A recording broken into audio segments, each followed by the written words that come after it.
Mein Name ist Martin Erhardt, ich bin der CEO der Swiss Shooting Range.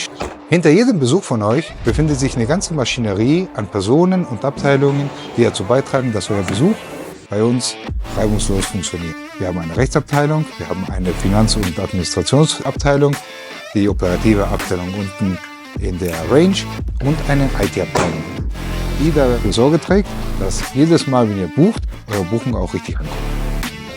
Unsere Hauptaufgabe, euch zu unterstützen, damit ihr euer Skisport sicher bei uns ausführen könnt.